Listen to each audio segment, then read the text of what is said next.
What happens when a museum discovers a fake masterpiece? Imagine a museum proudly displaying a masterpiece. The painting is beautiful. Experts have studied it. Collectors have admired it. Millions of dollars may have changed hands because of it. The museum believes it is authentic. And then one day, a scientist examines the painting and discovers something disturbing. The pigments are wrong. The canvas is too modern. The materials do not belong to the period. The masterpiece may be a fake. Suddenly everything changes. The question is no longer simply, who painted this? Becomes, who created the deception? For museums, discovering a fake can be one of the most embarrassing moments imaginable. But it can also become one of the most fascinating investigations in the world of art. A convincing forgery is not simply a bad copy. The most successful forgers understand their subjects deeply. They study the artist's brushwork. They learn how the artist mixed colors. They examine old paintings. They imitate signatures. They search for old materials. And sometimes they create an entire history around the fake. Because a painting becomes much more believable when it appears to have a believable past. This is called provenance. Provenance is the documented history of an artwork's ownership. Who owned it? Where was it kept? When was it sold? Who purchased it? Was it mentioned in an old catalog? Did it appear in an exhibition? The more convincing the history, the more convincing the painting can appear. But provenance can also be fabricated. One of the most notorious art forgers was Jan van Meegeren. He became famous for creating paintings designed to look like works by the Dutch master Johannes Vermeer. At a time when Vermeer's paintings were extremely rare and highly valuable, Van Meegeren created works that appeared to fill gaps in Vermeer's history. He used old canvases and experimented with techniques intended to make his paintings appear centuries old. The deception was so convincing that important experts accepted some of the works as genuine. One painting, The Supper at Emmaus, was even praised as a major discovery. It was not simply treated as an ordinary painting. It was celebrated as a lost masterpiece. But eventually the truth emerged. Van Meegeren was accused of collaborating with the Nazis by selling a Vermeer to Hermann Göring. To prove that he had not sold an authentic Dutch masterpiece to the Nazis, he demonstrated that he himself had painted the work. He painted another fake while under investigation. The revelation shocked the art world. An artist who had been treated as a master had actually been one of the most successful forgers of his time. The story demonstrates something important. Sometimes experts can be fooled not because they are careless, but because the forgery is designed to match what they already expect to see. This is why modern museums increasingly combine traditional art expertise with scientific investigation. Painting may look exactly right, but what is it made of? Scientists can analyze pigments. They can examine binding materials. They can study the canvas and wood.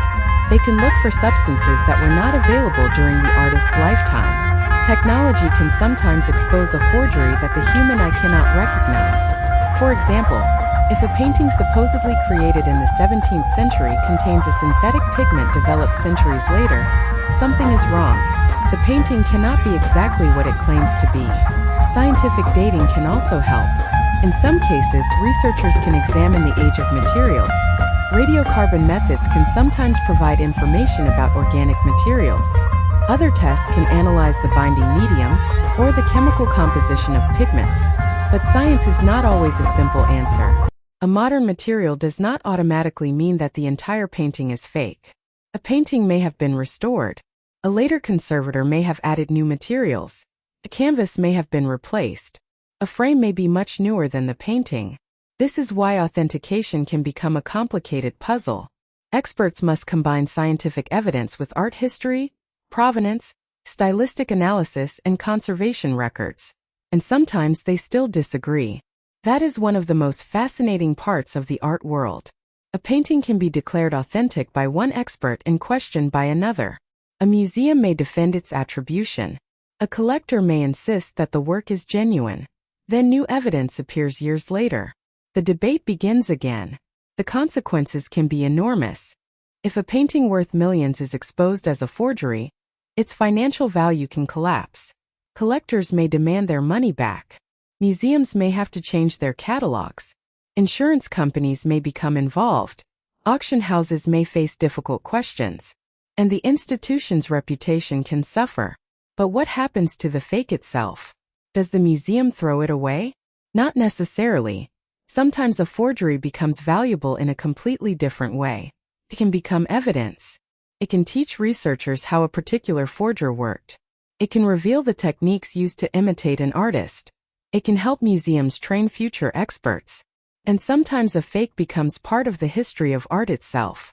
There is something strangely fascinating about a beautiful painting that turns out not to be what everyone believed. It tells us about deception, but it also tells us about human desire.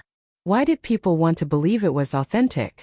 Perhaps because they wanted to discover a lost masterpiece. Perhaps because they wanted to own something rare. Perhaps because the story surrounding the painting was so convincing that nobody wanted to question it. This is why authentication is not only about paint. It is also about belief. A signature can be copied. A frame can be aged. A canvas can be made to look old. A story can be invented. But eventually, the materials may tell a different story. And that is where the museum detective begins. Under ultraviolet light, an apparently ordinary surface may reveal later additions. Infrared imaging may reveal changes or unexpected underdrawings. Microscopic examination may show suspicious brushwork.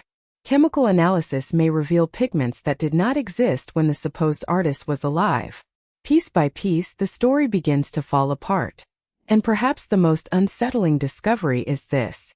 Sometimes the painting itself is not the only fake. The provenance may be fake too.